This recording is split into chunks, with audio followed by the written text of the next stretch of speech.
dari tanah kebanjiran, dari langit kehujanan.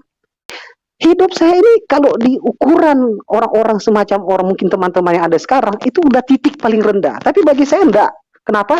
Mu'alaf-mu'alaf yang dikejar keluarganya, yang dalam keadaan terlilit hutang lalu diancam untuk balik lagi ke agamanya, itu saya tolong semua. Udah puluhan juta sejak Januari sampai hari ini. Jadi memang mereka kan dijuluki penagih pajak. Sang rahib berkata, pada hari ini, jika engkau menjalankan firman Tuhan, melakukan kehendak firman Tuhan, diberkatilah engkau di desa. Orang tua saya ini jelaskan tentang fitnah Majus kemarin itu, apa yang dikatakan bahwa kami orang Muslim di Maluku Utara paksa sekampung masuk Islam, kalau tidak masuk dibunuh. Itu ini pelaku-pelaku utama ada semua di sini. Perkenalkan orang tua saya yang memualafkan sekali 120 orang, dan itu permintaan orang-orang yang berkenan untuk memeluk Islam tanpa paksaan. Yang Di saat itu kalau ada orang yang bilang memaksa, itu bohong. Itu disaksikan oleh aparat Kostrat 105 di saat itu. Perlu mau saya sampaikan ya, saudara-saudara, bahwa fitnahnya Majus kemarin itu omong kosong, ya. Nah, fitnahnya Majus kemarin itu omong kosong. Jadi si pendeta ini dengan anak istri.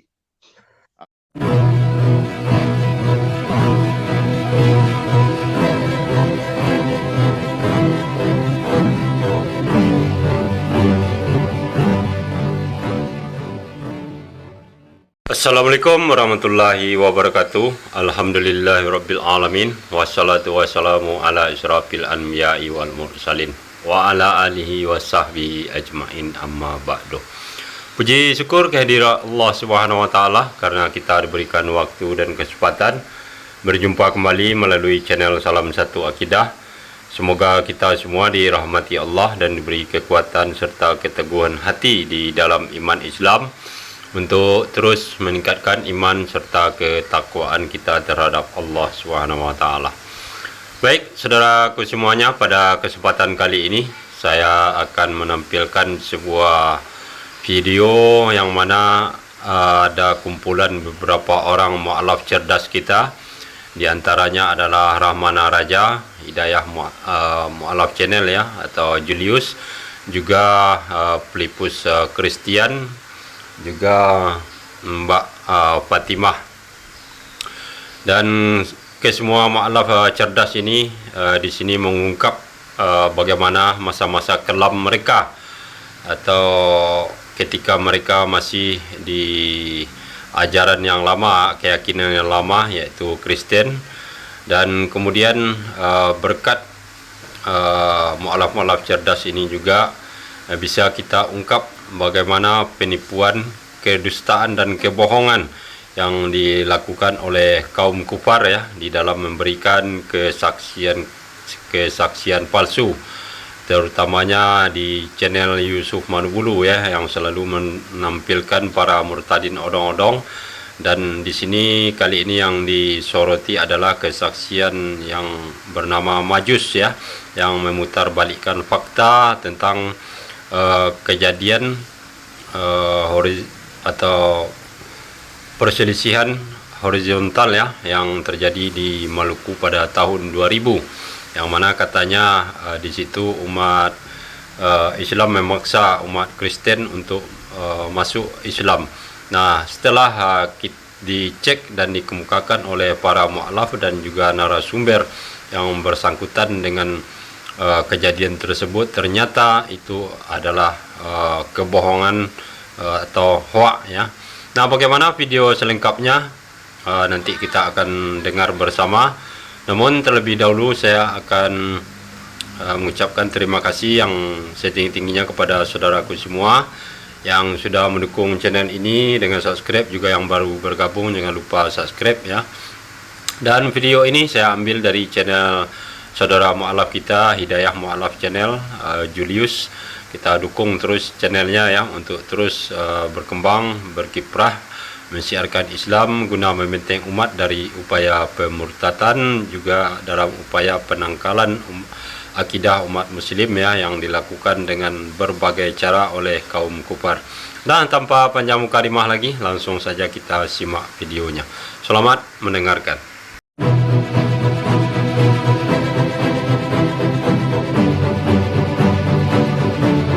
Assalamualaikum buat Bang Farhan dan Bang Filipus ya. Saya mungkin lanjutin nih Bang Ramana. Waalaikumsalam warahmatullahi wabarakatuh. Oke. Bang Ramana gini, pernah nggak gitu digangguin sama orang, teman-teman dari Kristen saat Bang Ramana misalnya lagi mengalami masalah, pasti dibilang, oh tuh kamu kualat gitu, atau lu itu lalu kan bandel gitu, berani melawan Yesus, jadinya seperti itu. Bagaimana Bang? Bagaimana Bang?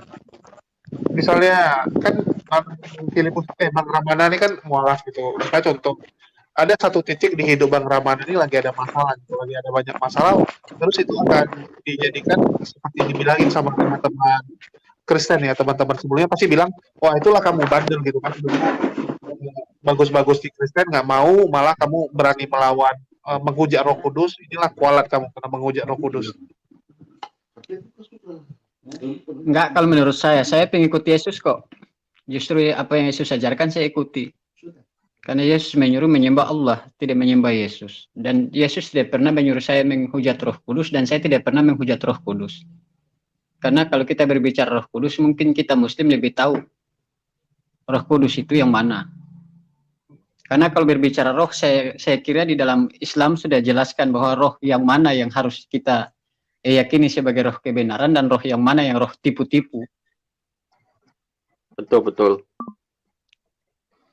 Oke, jadi pernah saya nggak dibilangin sama teman-teman dari Kristen atau dari agama pernah dihujat juga. Iya. Terus?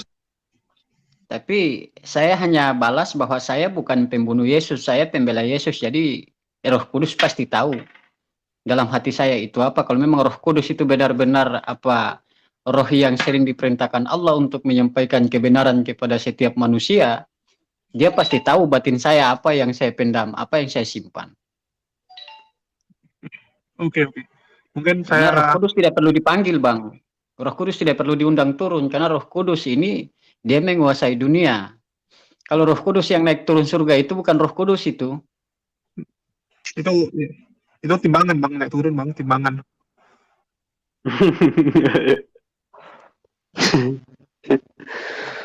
Roh Kudus kok kayak roket naik turun. Sama Superman. Itu Roh Kudus apa dongkrak? Dongkrak antik. Ya seperti begitulah dongkrak. Katrol itu.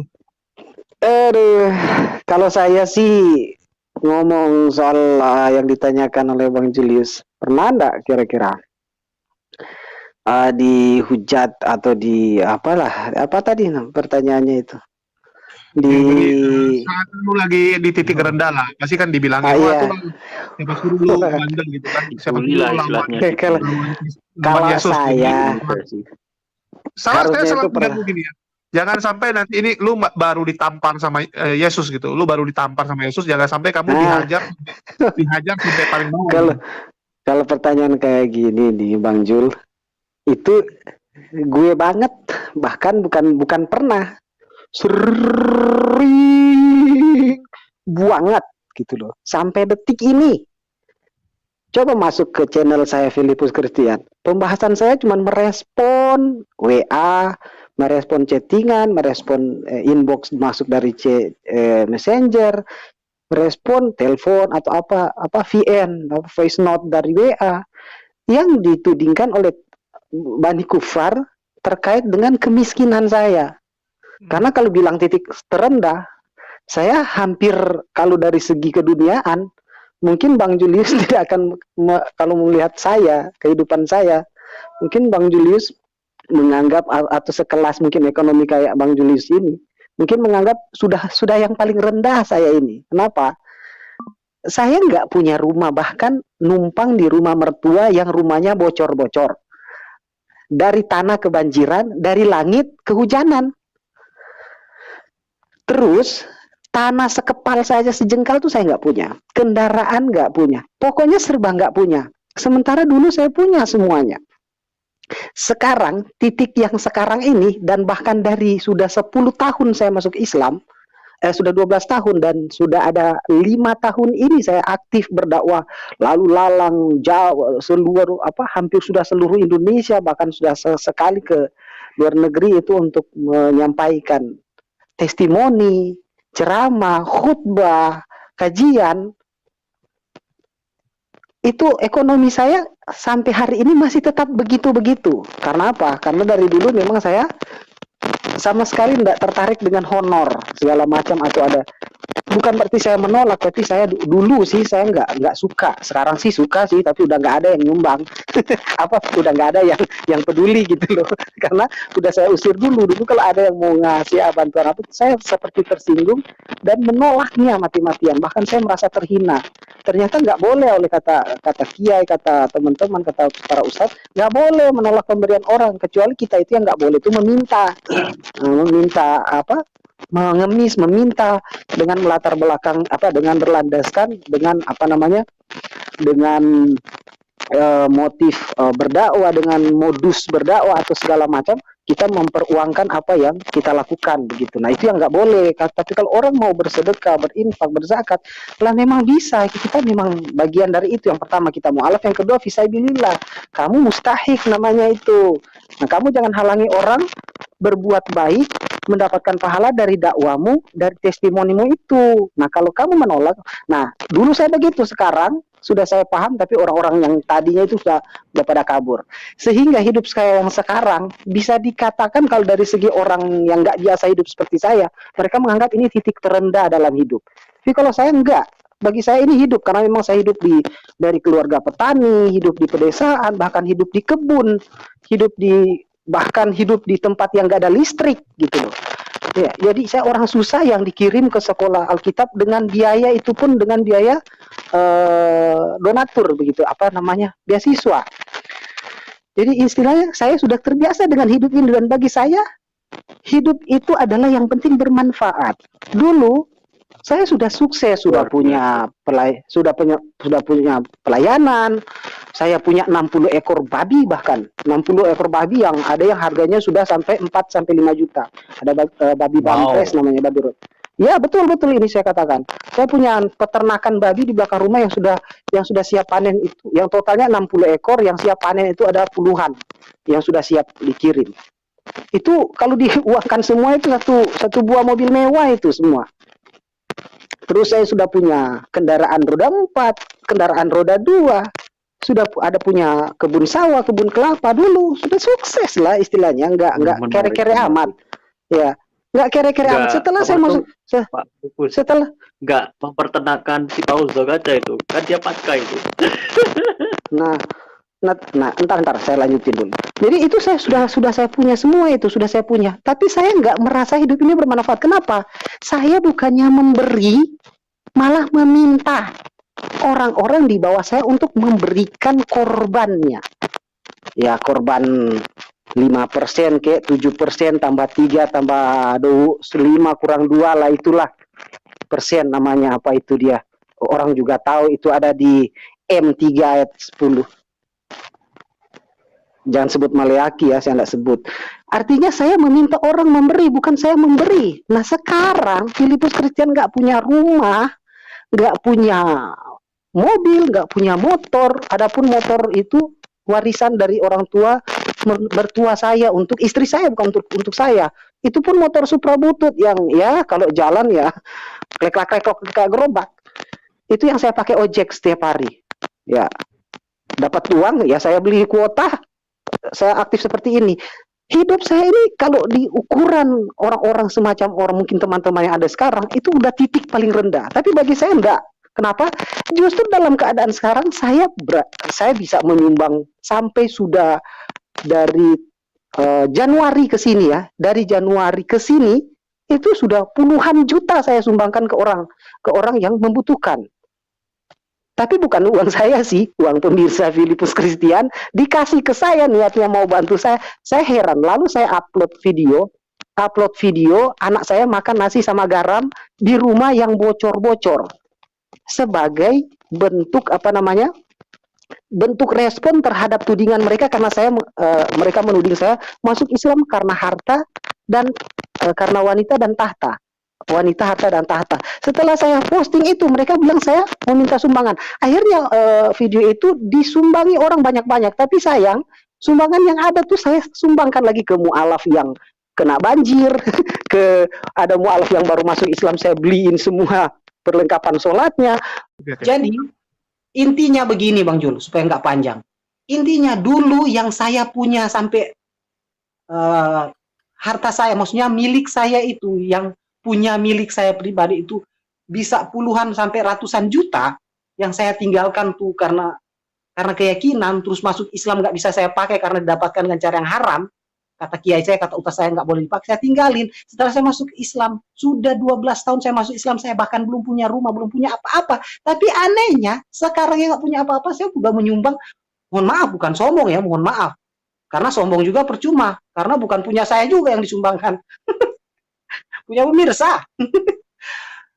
Sudah puluhan juta yang saya sumbangkan ke masjid-masjid mu'alaf, ke mu'alaf-mu'alaf yang kena banjir, mu'alaf-mu'alaf yang dikejar keluarganya, yang dalam keadaan terlilit hutang lalu diancam untuk balik lagi ke agamanya. Itu saya tolong semua.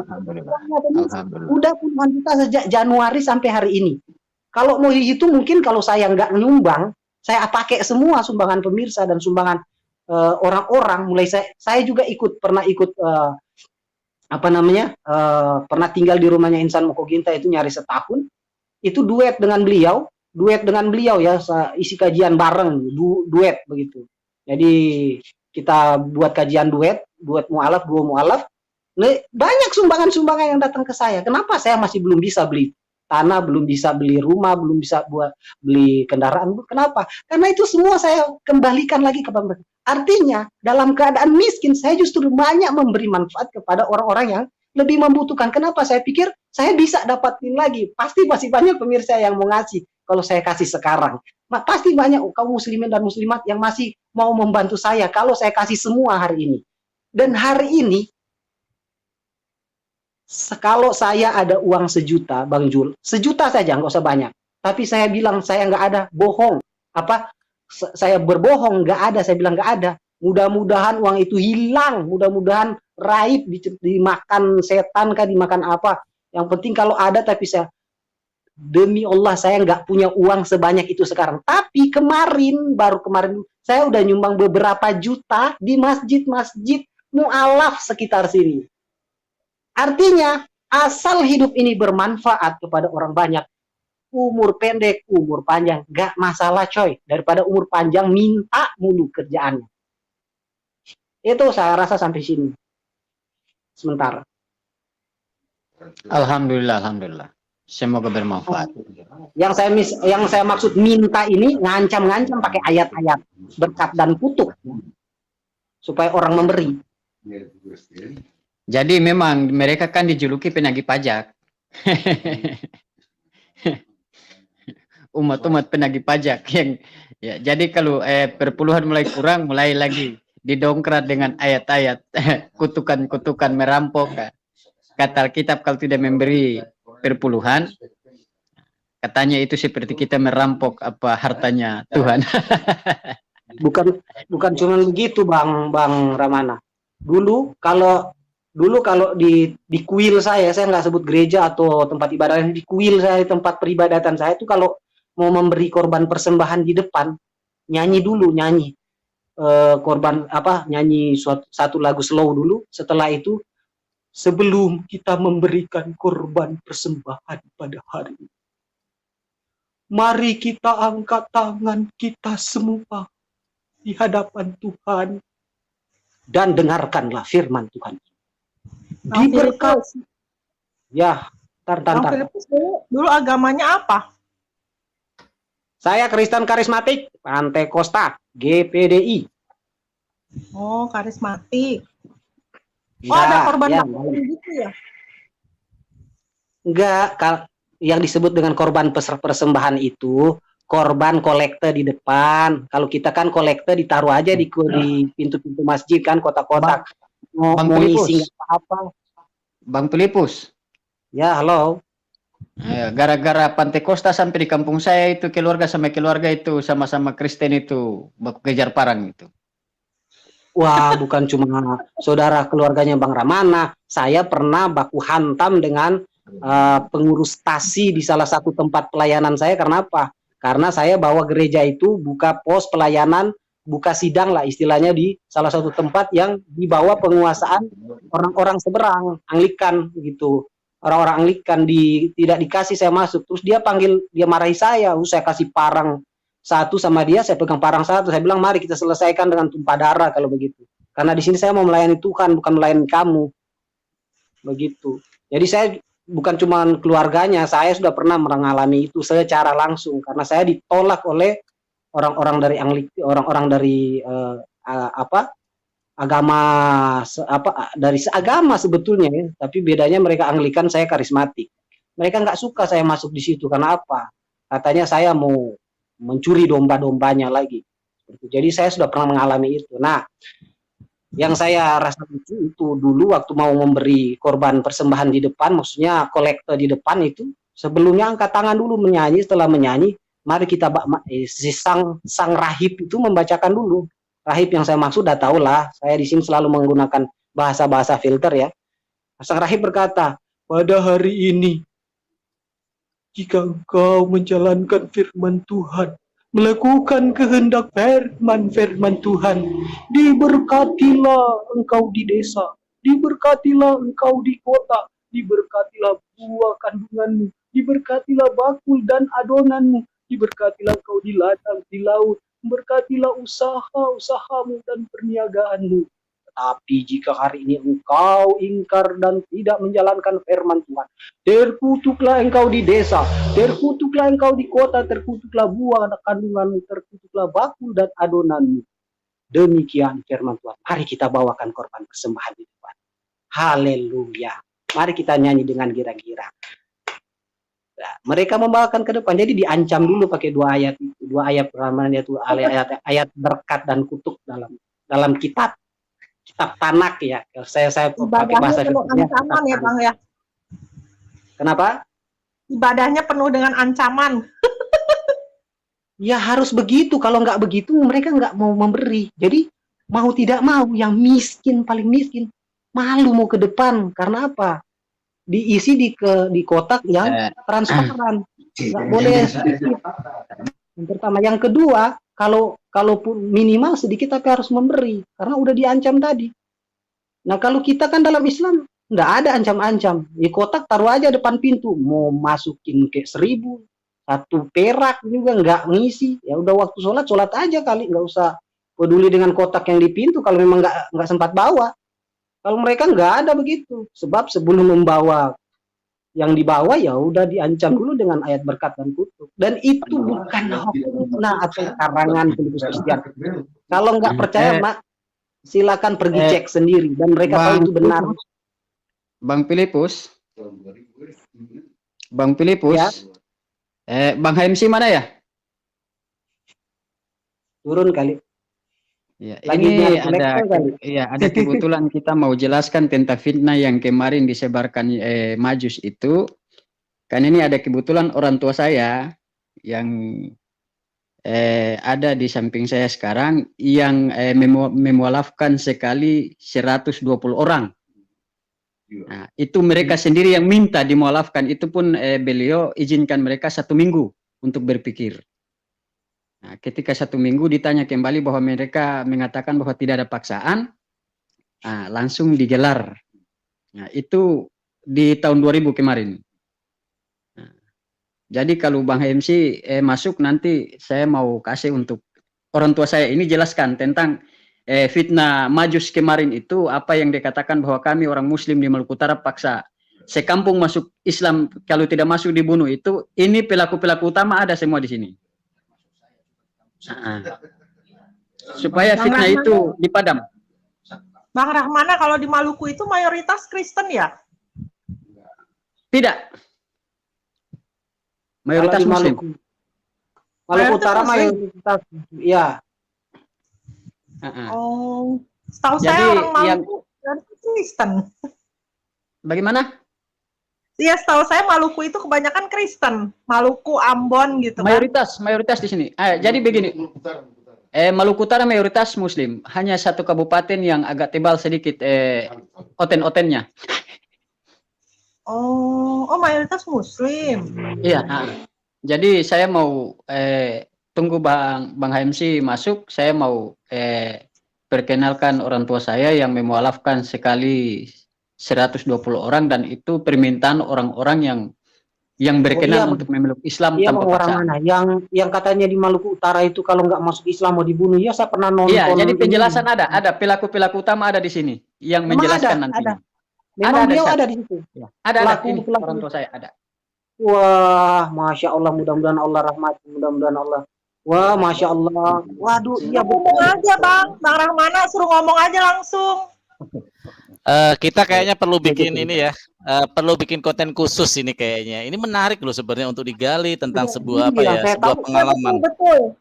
Rumor yang Mungkin besok beredar katanya di mualaf, kalau nggak dibunuh besok semua. malam ini, karena memang fitnah itu narasi framing itu memang sudah menyebar di dunia media sosial, dan ini ketika pelaku akan menceritakan, ini akan membantah bahwa di dalam Islam tidak ada paksaan untuk memeluk agama Islam. Ini yang sangat luar biasa. Bahkan ketika mereka mau masuk Islam ditanyai dulu, kalau yang masih remaja sudah izin orang tua belum, sikap orang tua seperti apa, bahkan disuruh untuk tetap hormati orang tua kamu, ya tetap nurut orang tua kamu, nggak boleh membantah orang tua. Inilah adab Islam gitu loh. Jadi bukan secara sembunyi-sembunyi. Islam tidak seperti itu. Ketika ada mu'alaf yang ingin masuk ke dalam Islam, ke dalam rangkulan Islam, itu sangat luar biasa perlakuan Islam. Nggak ada namanya paksaan, apalagi diiming-imingi sekedar Indomie satu kardus atau kemewahan. Islam tidak seperti itu. Ya, dijanjikan Islam hanya satu. Islam akan menjadi agama rahmatan alamin, bermanfaat bagi semua, dan surga atau di akhirat kelak kita yang tujuan kita utama di sana. Ini kalau bisa dikasih testimoni lah, dikasih testimoni Bang Hamid. Itu soalnya narasumbernya ada itu di Rahmana Raja, di studionya Rahmana Raja tuh. Ini kan saya juga penasaran dan saya juga geram. Jujur saya geram juga dengan orang-orang Islam di Maluku itu. Saya nggak senang juga dengan orang-orang Islam di Maluku itu. Saya anggap wah sudah menyalahi aturan Islam itu. Mana ada pemaksaan begitu? La ikraha fid din. Tidak ada paksaan dalam beragama. Jadi Bang orang HMC, Islam di Maluku Ya, kenapa nih Bang Ramana? jadi ini orang tua saya mau cerita kisah kejadian di tahun 2000 bahwa mereka mengatakan bahwa dipaksa. Nah, nanti penjelasan karena bapak saya ini yang mengkoordinir semua pengungsi yang lari ke hutan itu, beliau yang selamatkan. Jadi yang tidak mau ikut Islam itu yang menolak, mereka diantarkan secara baik-baik. Tetapi sejumlah 120 orang itu meminta dengan ikhlas bahwa harus diislamkan. Itu dikasih waktu 1 minggu untuk berpikir. Demi keamanan Jadi kan? jadi ini pelaku yang menerima mereka meminta untuk diislamkan di samping saya. Ini videonya nggak bergerak Bang? Ya? Foto Bang Ramana lagi macet namanya ya, nggak bergerak, atau di tempat saya nih macet? Di situ yang macet. Enggak kok, Bang Hamid. Ini bagus kok di kami, di saya. Saya lagi open cam ini. Oh, sinyalnya itu Bang Jul keluar lagi tuh masuk. Oke. Oh ya, ini udah bagus nih. Tadi nge-lag deh. Ini orang tua nih Bang. Iya. Oh, tapi usianya kok mukanya masih sama-sama muda gitu. Oh iyalah. Jadi nama siapa? Bang Julius. Bang Julius. Ya, assalamualaikum Bang. Ini Muslim apa enggak sih? Muslim. Oh, udah Muslim juga orang tua. Luar biasa. Iya. Assalamualaikum warahmatullahi wabarakatuh, Bapak. Salam kenal, dan saya dari Farhan. Saya luar biasa. Saya kalau ada orang-orang seperti ini yang saya membuat kita semakin semangat ya. Kita yang Muslim dari lahir ya harus lebih bersemangat lagi bagaimana kita menjaga agama ini tetap menjadi agama rahmatan lil alamin. Salam kenal Pak, Bapak. Saya juga Pak, salam kenal dari Filipus Christian, mualaf asal Manado, yang ditakuti para murtadin odong-odong di seluruh jagat raya. Saya juga salam kenal Pak. Dari Tangerang Selatan nih mualaf, Frida, Wasiti Farida Mutmainah. Amin, alhamdulillah. Amin. Jadi barangkali saya bisa penjelasan sedikit, bisa Bu? Bisa, silakan. Silakan Pak. Saya. Jadi konflik horizontal yang kemarin itu, kebetulan sayanya statusnya sebagai orang adat Kesultanan Tidore. Dengar? Iya, dengar. Saya. Ya, jelas. Halo. Iya, lanjut ya. Jelas. Lanjut, Pak. Kebetulan saya statusnya di Kesultanan itu seorang adat.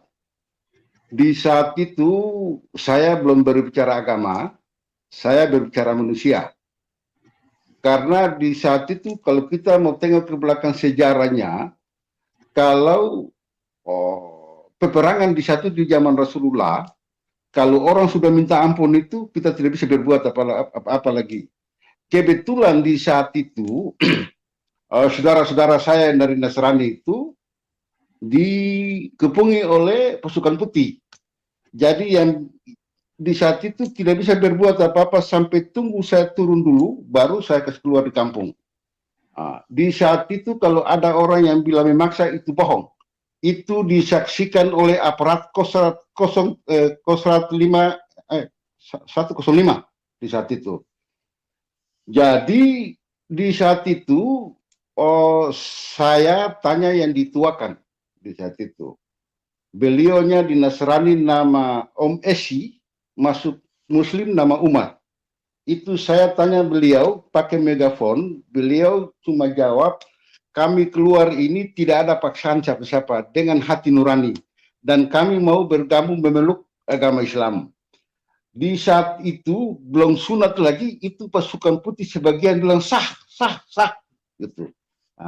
Saya kumpul semua habis, baru saya diangkat sebagai ketua tim rekonsiliasi.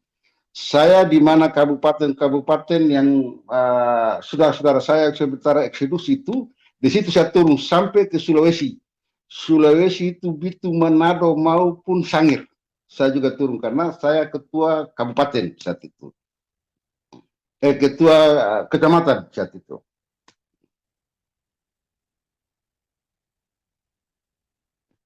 Lanjut. Jadi kalau ada viralnya bahwa ada sistem memaksa, itu bohong. Jadi di Maluku Utara, bukan saya, karena Allah, yang memeluk agama Islam itu saya bikin di Sofifi, yang sekarang Provinsi Maluku Utara, letaknya di Sofifi itu. Oke, begitu sudah. Oke, jadi itu penjelasan. Jadi, si Majus itu kenapa begitu dia memberikan kesaksian? Saya tanya tempatnya, lokasinya, kejadian di mana? Sebab kita ini orang-orang yang berada di tempat yang diceritakan Pak Majus. Bahwa sebagaimana ada saudara-saudara kita yang memang dari Nasrani memeluk Islam tanpa paksaan. Dan mereka meminta dengan hati nurani mereka sendiri, bukan karena paksaan. Jadi perlu diketahui. Ada yang tidak bermaksud, saya sendiri juga. Jadi ada yang memang bertahan dengan mereka punya akidah sendiri, itu diantarkan di mana mereka mau pergi, dijaga keamanan mereka, keselamatan mereka sampai di mana tempat mereka mau. Nah, ada yang memilih untuk memeluk Islam, yaitu diislamkan. Jadi Bapak yang tadi memberikan kesaksian itu, Bapak mengislamkan 120 orang. Jadi perlu diketahui saudara-saudara yang bikin kesaksian odong-odong itu untuk mencari rupiah. Nah, lain kali jangan lagi, karena itu merusak nama citra Islam yang ada di Maluku Utara. Kami di sini tidak pernah memaksakan orang untuk memeluk Islam, karena itu dilarang. Nah, saya sendiri saja tidak tanpa paksaan, saya langsung masuk Islam. Karena Islam adalah agama yang benar, Tuhan yang benar, bukan Tuhan asumsi, bukan Tuhan paksaan. Saya pikir cuma saya doang yang disangka dipaksa masuk Islam. Saya juga begitu. Justru kebalikan. Ya, sekarang begini di sini nyaris membunuh saya. Ya. Di sini ada berapa mualaf ini? Di sini ada berapa mualaf? Cepat. 1, Jawab. 2, 3. Bang Rahmana. 4. Iya. Itu sekarang nasibnya bagaimana itu yang ke 120 mu'alaf? Apakah masih Alhamdulillah masih terpelihara sampai saat ini. Oh. Tapi tetap tetap dijaga gitu keimanannya ya Mas ya. Diajarin Iya. ngaji, diajarin sholat. Ya. Jadi sudah masuk di lingkungan muslim, jadi sudah pintar-pintar ngaji apa semua. Nah, cuma itulah kenapa tidak tersohor? Karena kita Islam begitu memeluk Islam, kita tidak selalu harus diundang pakai bikin kesaksian yang seperti kaum abal-abal di seberang itu. Nah. Yang paling kiri sebelah kanan nih, layar sebelah kanan. Bang ini wah Puang Ibnu Kalam. Nah, apa kabarnya ini? Deh. Ya, baik. Alhamdulillah. Baik. Alhamdulillah. Ini pemegang. Haleluya, Ini Ibnu puji Kalam Tuhan. ini pemegang adat Toriolo di sini. Pemegang adat Toriolo ini. Pemegang adat orang tua di sini. Ya. Puang Ibnu Kalam ini saya lihat ini syarat dengan ilmu marifat ini. Iya, diusahakan. Ilmu tarekat. Ya, 2 macam guru tarekat saya masukin. Nah, iya, sudah terikat. Jadi Bang HMC nanti orang-orang yang meminta untuk diislamkan itu nanti saya hampari mereka supaya mereka pun kasih kesaksian sebagaimana mereka tidak dipaksa. Nanti saya kumpul orang-orangnya. Nah. Oke, boleh diatur aja Bang. Oke, ini banyak sekali yang join, tiba-tiba jadi bingung nih. Assalamualaikum buat Goldian, ada Bang Jen juga. Terus selamat malam, shalom buat Pak Ibnu Kalam dan Bang Novendi ini ya. Oke, mungkin dari, waduh saya bingung juga ya. Tadi saya cuma mau live. Dari Goldian lah. Iya, dari Goldian. Hormati orang tua. Ibnu Kalam dulu lah. Si Ibnu Kalam boleh Ibnu Kalam dulu deh. Si Goldian udah hilang soalnya. Silakan Pak Ibnu Kalam, tanggapannya Pak. Pak Ibnu Kalam ini kan Pak Ibnu Kalam ini kan jadi Kristen gitu. Dari pengalaman dari Kristen gimana Pak Ibnu Kalam? Saya tidak tahu topiknya malam ini apa yang mau dibicarakan. Jadi Bapak saya baru masuk ini. Oke. Dari saya dengar saja dulu. Oke, boleh. Goldian ya. Boleh. Biar mungkin diturunkan aku saja balikin ke tema ya. Tadi aku di awal juga sempat nyimak sebentar ya. Oke, sebelumnya Assalamualaikum warahmatullahi wabarakatuh dan salam sejahtera buat sahabat-sahabat yang hadir di forum ini dan tentunya untuk sahabat-sahabat yang ada di live comment YouTube Hidayah Mu'alaf Channel ya. Nah, jadi tema yang diusung si HMC ini merujuk ke person ya, menarik ya. HMC apa tadi? HMC merana gara-gara masuk Kristen ya. Tadi aku sempat nyimak di Bantar ya. Nah, jadi apa yang kejadian di Kojulis itu suatu yang biasa ya. Ada pepatah mengatakan apa yang kamu tanam itulah yang kamu tuai ya. Jika kita misal membangun sebuah entrepreneur sekarang lalu mencari sebuah marketplace, nanti 5 tahun ke depan pasti itu akan berdampak kepada kebaikan kita sendiri. Begitu pula sebaliknya, ketika kita sudah memiliki bisnis atau entrepreneur ya, lalu kita membuat kesalahan, ya dampaknya enggak sekarang, pasti 5 tahun ke depan atau 10 tahun ke depan. Orang kalau nanam terong itu sehari kemudian nggak langsung jadi terong ya, saudara-saudaraku. Nah, karena itu kalau kita ingin berpikir yang visioner untuk mengambil apa yang sudah kita tabur, jadi kita tabur-tabur kebaikan. Misal akal hal duniawi, saudara-saudara kepingin masa depannya ingin apa ya, kita persiapkan di sini ya. Jadi yaitu kembali ke pepatah, apa yang kita tabur itu yang kita tuai. Jadi kejadian seperti ini tuh biasa ya. 2015 buat kesalahan, terus 2021 baru kerasa akan dampak kesalahan yang dibuat. 2015 dulu baru membangun jaringan bisnis entrepreneur kecil-kecilan, terus 2021 baru kerasa dampak nikmatnya hasil daripada bisnis yang dibangun dari kecil, lalu menengah, lalu menjadi kebesar. Mungkin itu dulu pengantar dari saya. Oke, makasih Gol. Ya, itu yang saya bilang gitu ya. Kita selalu menanggung segala hal itu ya, bukan kita nanam sekarang ya hari ini langsung berbuah, enggak gitu. Yang kita terima sekarang nih ya apa yang kita lakukan setahun sampai 5 tahun yang lalu gitu. Bahkan 5 tahun yang lalu baru kita rasakan sekarang gitu kan. Ya itu yang saya bilang tadi gitu. Saya nggak pernah mikir kalau masalah di ekonomi itu Sedikit karena ya, saya Kok Julius. gitu. Ya. Sedikit ya. Aku teringat ya kisah Hitler di Jerman. Hitler itu pernah bunuh 25.000 orang cacat. Itu ada yang pro kontra. Itu nyalain Hitler. Oh, lu bangsat biadab berperi kemanusiaan ya. Jadi orang cacat itu dihabisi oleh Hitler. Terus orang yang SDM-nya itu biasa saja waktu perang itu ditaruh depan oleh Hitler. Nah, dampak dari apa yang dilakukan Hitler itu kerasa ke sumber daya manusia di Jerman sekarang.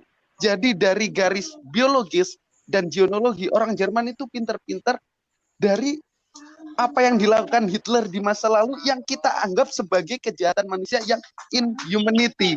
Jadi ada yang mengatakan Hitler pahlawan ya, gara-gara Hitler sumber daya manusia di Jerman sekarang kualitinya tinggi gitu, gara-gara dia membantai 25 orang cacat, terus dia menaruh orang-orang yang kadar kemampuannya biasa ketika perang di garis paling depan, dan jadi orang-orang yang kualitasnya itu tinggi. Itulah yang tersisa di masa Hitler, dan dari garis genealoginya, garis keturunannya menumbuhkan hasil biologis yang bagus. Itu. Ya dia sangat, ya Hitler waktu itu dia sangat fokus kepada gen ya. Jadi yang prajurit tangguh, yang badannya tegap, yang fisiknya kuat, itu disuruh nikah cepat-cepat biar lahirkan anak banyak supaya bisa jadi tentara di kemudian hari. Oke, makasih infonya Gol. Saya lanjut ke mungkin siapa nih ya, Bang Jen. Silakan Bang Jen. Assalamualaikum warahmatullahi wabarakatuh. Waalaikumsalam warahmatullahi wabarakatuh. Cuman mau menyampaikan doa aja buat para mu'alaf, Bang Jul. Semoga Allah membalas mereka dengan janahnya. Tadi mau masuk sebenarnya, saya tidak akan habis-habis berdoa untuk saudara-saudaraku yang kembali ke dalam fitrahnya. Rasanya hati pengen menangis tadi kalau melihat dari Bang Rahmana Raja tadi ya. Saya punya tetangga Bang, dia memang dulu pernah jadi perantauan di Maluku. Dia balik ke sini di daerah Tobelo katanya. Bener nggak? Ada nggak Bang Rahmana yang di daerah yang namanya Tobelo? Ada. Dia memang Muslim di sana yang menceritakan seperti itu. Memang asli Muslim, tapi ya ceritanya seperti itu. Mereka ya juga termakan fitnah seperti itu, katanya memang dipaksa masuk Islam, dan ternyata baru kali ini saya mendapat konfirmasi langsung. Alhamdulillah Bang, saya merasa merasa mendapat hadiah yang begitu besar malam ini. Kalaupun saya bisa harusnya keluarga ini Bang Rahmana Raja. Begitu saya mungkin itu aja Bang. Bagaimana Bang? Rasanya pingin memeluk keluarganya Bang Rahmana Raja ini, kan sudah menjawab semua apa yang ada keraguan dalam hati saya begitu. Dengar tidak? Ya, ini Bapak ini yang Islamkan mereka dengan atas permintaan mereka sendiri. Assalamualaikum warahmatullahi wabarakatuh. Assalamualaikum. Assalamualaikum warahmatullahi wabarakatuh. Saya yang bisa mendoakan Pak, semoga Waalaikumsalam warahmatullahi wabarakatuh. Amin. Bapak dengan janahnya nanti Pak ya. Untuk semua yang mualaf di sini, saya yakin Anda semua nanti adalah garda terdepan untuk agama Islam. Insyaallah. Mungkin itu aja Bang Jul. Usaha-usaha para murtadin, usaha-usaha para Bani Kufar untuk menyesatkan umat Islam, usaha-usaha para murtadin seperti Ibnu Kelam ini, insya Allah akan kami bendung sampai titik darah penghabisan. Insya Allah. Ya. Cuma seperti Ibnu terima Kelam kasih, ini, terima kasih. Kecil. Jadi begitu dulu mau saya sampaikan ya, saudara-saudara, bahwa fitnahnya Majus kemarin itu omong kosong, ya. Nah, fitnahnya Majus kemarin itu omong kosong. Karena apa yang saya sesalkan Bang di sini? Karena kan sama-sama Indonesianya kan, jadi masa iya sih orang seperti ini kalau memang fitnah kenapa sih kok nggak ditangkap? Saya sepertinya itu aja, karena kan memang benar-benar masalah akidah kan. Tapi sekarang kan keluarga Anda sendiri menjawab tuduhan itu, fitnah-fitnah itu, gitu loh. Alhamdulillah, Iya, alhamdulillah. jadi ketika 120 orang itu meminta dengan ikhlas untuk diislamkan, itu bapak saya ini memberikan waktu seminggu, 1 minggu ya? Iya. Seminggu untuk berpikir. Nah, Oh gitu ya. Sebentar, ya, ada satu pertanyaan buat apa Bapak dulu itu ketika sebelum masuk Islam itu pernah, maksudnya begini Pak, kan Bapak mengungsi itu. Ini saya samakan dengan tetangga saya itu aja ya ceritanya. Ketika Bapak mengungsi itu, di situ sudah datang pasukan Islam belum itu, yang mungkin ingin menyerang orang-orang yang Kristen di situ dulu. Jadi begini, membantu keluarga ya. Jadi begini, waktu itu saya pun masih bisa dikatakan garda terdepan Laskar Kristus saya dulu. Saya penentang jihad dulu. Nah, Banguni, ya. Iya, tapi ketika kami berperang, apabila kami kalah, tidak ada paksaan untuk mengikuti agama Islam. Itu dikumpul, ditempatkan di tempat-tempat pengungsi, diungsikan, ada yang di Manado, ada di Bitung, kalau saya di Manado. Nah, tetapi kalau bapak saya ini adalah oknum yang paling berperan di zaman di masa-masa rusuh itu. Nah, beliau yang memelihara para pengungsi-pengungsi kumpul. Nah, jadi yang meminta diislamkan, yang tidak mau diungsikan, dipelihara. Nah, Alhamdulillah, terima kasih. Jadi sudah yang meminta dan hati ikhlas itu yang disunat bersamaan itu 120 orang itu mereka meminta untuk diislamkan dengan hati yang ikhlas, itu pun dikasih waktu 1 minggu untuk berpikir lagi kembali. Tetapi ketika sesudah seminggu mereka tetap bagaimana? Orang Islam masuk surga. Ya, alhamdulillah. Ya. Ketika 1 minggu ditanya lagi, mereka tetap pada pendirian awal bahwa mereka harus masuk Islam. Alhamdulillah, langsung diislamkan. Ya, alhamdulillah Bang. Jadi inilah wajah orang yang orang yang mengislamkan sekali 120 orang. Ya Pak, siapa itu namanya? Pak siapa namanya? Pak siapa namanya Bang Ramana? Saya ini Pak siapa namanya? Gimana? Namanya saya Bapak nama itu. dua.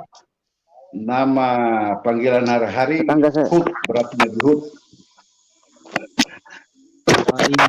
Kenapa? Maksudnya pertanyaan saya, kenapa disuruh berpikir dulu itu? Selama 1 minggu disuruh berpikir. Kan 1 minggu itu kelamaan. Supaya ke depan itu jangan indikasinya bahwa kita paksaan kan gitu. Karena agama Islam tidak mau memaksa. Tapi kalau mereka jadi batal karena ragu lagi di antara 7 hari itu kan bahaya itu Pak. Bisa ada yang nggak jadi kan, itu kan bahaya. Ada juga 1-2 yang bergeser gitu. Tapi berarti berarti 120 sudah murni. Bukan cuma yang yang saya amankan di saat itu, bukan cuma yang mau masuk Islam, yang Nasrani saja. Sementara di tempat pengungsian yang mereka cari minoritas itu, saya sendiri yang antar juga. Antar ke tempat yang aman menurut mereka. Berarti bagus lah. Saya pikir. Jadi sekarang ada saksi hidupnya, masih ada 1-2 masih ada. Boleh kita buktikan. Karena saya turun di tempat-tempat pengungsian. Iya Pak. Ya Pak, mudah-mudahan saya hanya bisa mendoakan. Amin. Keluarga Bang Rahmana Raja akan mendapatkan rahmat yang begitu besar ya. Amin. Mudah-mudahan Bang semua saudara-saudara saya yang mualaf di sini Semoga Jadi bicara Allah membalas dengan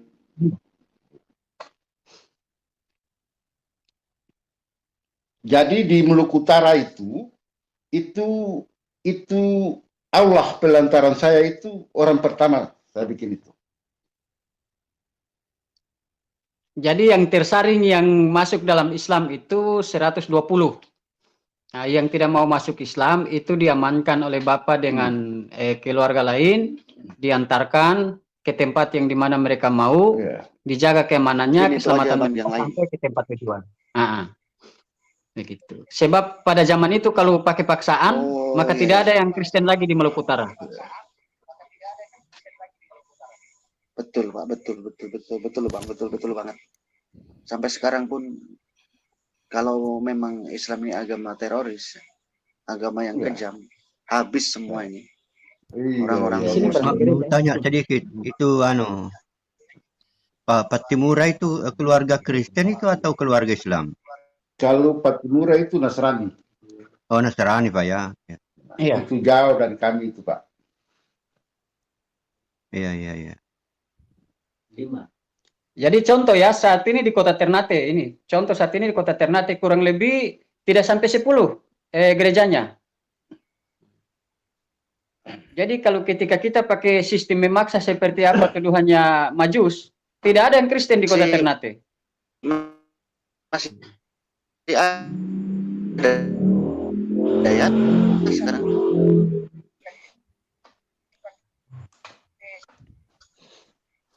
Putus-putus ini Bang Zen. Bang Zen, suaranya putus-putus, Bang Zen. Suaranya kayak robot. Ini sendiri ya, ini luar biasa ya menurut saya. Masih aktif sampai sekarang ya.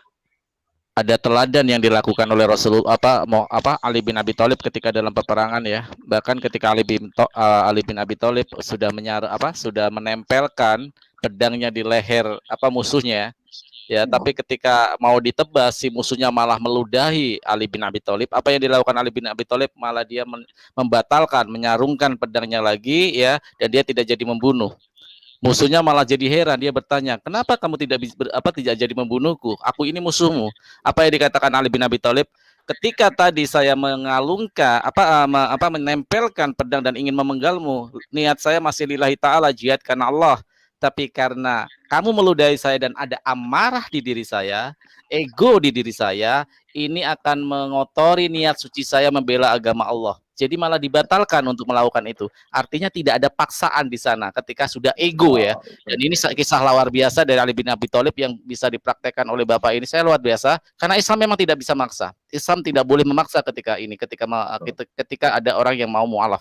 Bahkan Rasulullah ketika melakukan Fathul Makkah ya, penundukan Mekah, apa yang dilakukan? Bahkan tidak ada sedikit pun paksaan untuk orang-orang kafir Quraisy ini masuk Islam. Tidak ada, tapi mereka sendiri yang berbondong-bondong masuk Islam. Jadi fitnah-fitnah atau framing-framing kaum kufar ini memang selalu ingin menghilangkan sisi-sisi rahmatan lil alamin dari agama Islam ini sendiri. Jadi saya sambung Bang Farhan, saya juga pernah difitnah, saya katanya dipaksa orang Islam, padahal salah. Saya justru masuk Islam itu dipukul preman gitu loh. Kenapa? Karena saya nekat masuk sholat Jumat gara-gara belum hitan saya masuk Islam. Padahal suku preman itu juga nggak pernah ke masjid, begitu. Jadi saya dipukul karena dituduh saya misionaris yang menyusup begitu. Misionaris yang menyusup langsung ke masjid jadi dipukul di satu tempat itu. Akhirnya disyahadatkan setelah saya benar-benar menunjukkan bahwa saya sungguh-sungguh masuk Islam. Walaupun ya dia pilih itu jujur aja memang benar masuk Islamnya saya yang pertama ya nggak sungguh-sungguh banget gitu, nggak sungguh-sungguh banget. Kenapa? Saya ingin mencari tahu bagaimana Islam itu kesalahannya, kekotorannya, teroris, radikalis dalam Islam itu saya bongkar semua, tapi ternyata saya nggak nemu. Ya saya bersyahadat 2 kali lagi, untuk kedua kali saya bersyahadat bahwa memang yang pertama hanya formalitas, yang kedua sudah dalam keyakinan. Jadi saya juga pernah dituduh begitu, bahkan kakak saya pernah mengayunkan parang ya ke saya. Untung saya loncat cepat gitu. Jadi saya pernah hampir mau dibunuh oleh kakak saya sendiri. Tapi alhamdulillah kakak saya juga sudah saya tampilkan di Geraha Mu'alaf, termasuk sudah saya tampilkan di channel saya, bahwa kakak saya juga sekarang sudah muslim, sudah masuk Islam. Jadi kakak saya ini hampir membunuh saya begitu, karena saya katanya dipaksa, tapi mau ikut aja sama paksaan orang mau masuk. Padahal sama sekali nggak ada orang Islam yang memaksa saya. Malahan orang Islam ada yang membenci saya karena takut saya adalah misionaris yang menyusup begitu. Tapi saya malah menunjukkan keseriusan saya dalam Islam. Jadi antara memaksa itu nggak ada sama sekali. Bahkan untuk apa untungnya Islam memaksa, apalagi sama orang-orang yang nggak ada kualitasnya begitu. Saya aja yang jelas-jelas tamatan sekolah Islam, malahan maksa diri masuk, bukan dipaksa masuk. Jadi itu saja yang mau saya sebagai penutup, karena saya duluan keluar karena apa namanya, anak saya ini lagi sakit, jadi ya saya harus bantu istri saya untuk mohon maaf ya, saya duluan untuk semuanya, mohon maaf ada kesalahan ya, nanti saya lagi lain waktu baru bergabung ya. Assalamualaikum untuk semua teman-teman dan shalom untuk saudara-saudara saya yang warahmatullahi wabarakatuh. Jadi bapak saya ini juga yang menyelamatkan Bapak Pendeta, begitu mau dibunuh bapak ini yang menyelamatkan.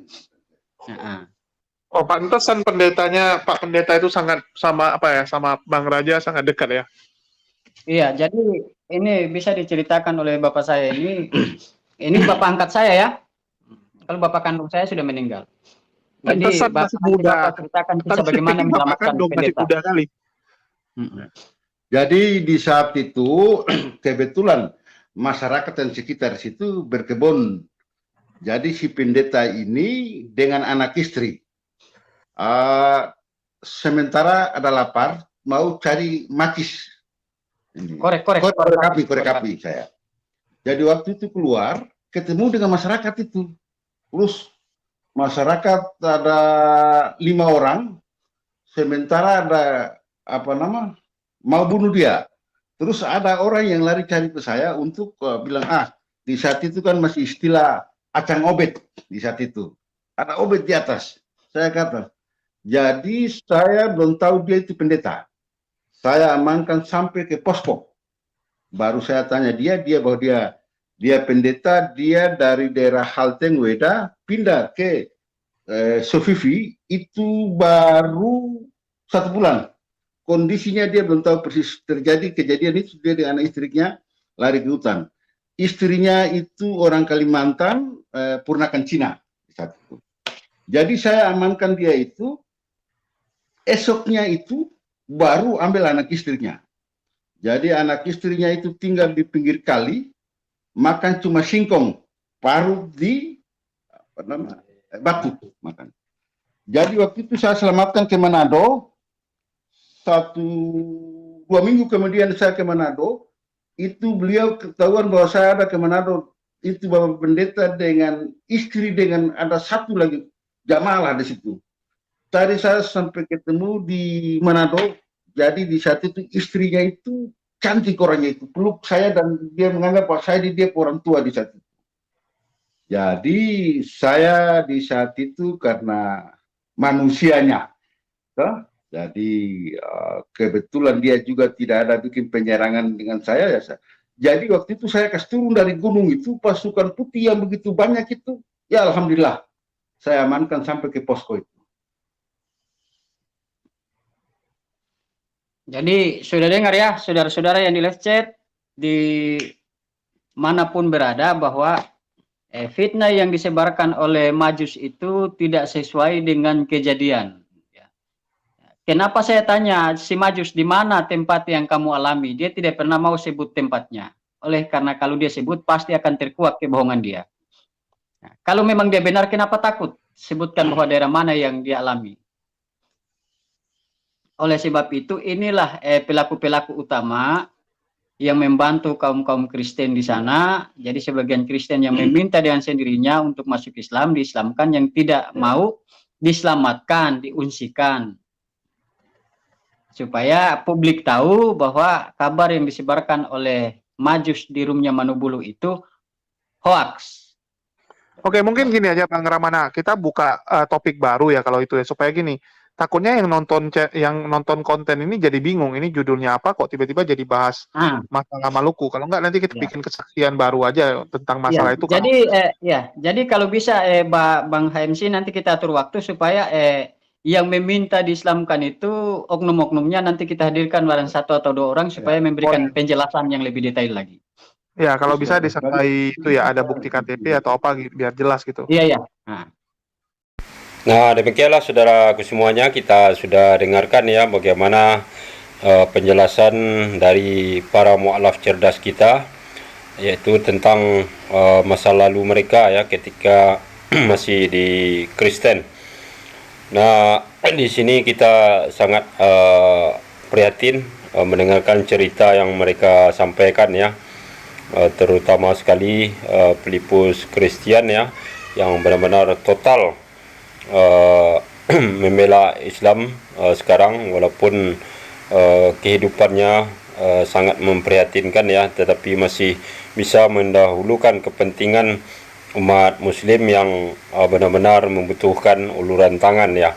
Dan begitu juga Hidayah Mu'alaf Channel yang terus menyuarakan kebenaran Islam, dan juga saudara Rahmana Raja yang dengan kepiawaian serta kecerdikannya di dalam berdiskusi dengan para kaum kufar, dan juga ikut andil di dalam membantu meluruskan kedustaan dan kebohongan yang dilakukan oleh Yusuf Manabulu dalam acara kesaksian murtadin odong-odongnya, yaitu dengan menampilkan tadi bapak angkatnya sendiri yang pernah terlibat langsung di dalam kerusuhan Ambon pada tahun 2000 ya. Dan ternyata apa yang dikatakan oleh murtadin odong-odong yang pernah ditampilkan Yusuf Manabulu itu semua adalah dusta dan kebohongan. Jadi untuk kedepannya kita jangan sampai terpengaruh ya dengan penampilan para murtadin orang-orang yang terus disajikan oleh Yusuf Manabulu untuk mempengaruhi pikiran umat muslim yang awam. Nah, demikianlah saudaraku semuanya, mudah-mudahan video ini bisa bermanfaat, dan tentunya kita selalu mendoakan semua mu'alaf ya untuk terus istiqomah serta ikut berjuang menyuarakan kebenaran Islam untuk membentengi umat dari upaya-upaya pemurtadan. Nah, akhir kalam, tidak ada gading yang tidak retak. Kalau ada kesalahan itu murni dari saya. Kebenaran yang hakiki hanyalah milik Allah Subhanahu wa taala. Terima kasih. Assalamualaikum warahmatullahi wabarakatuh.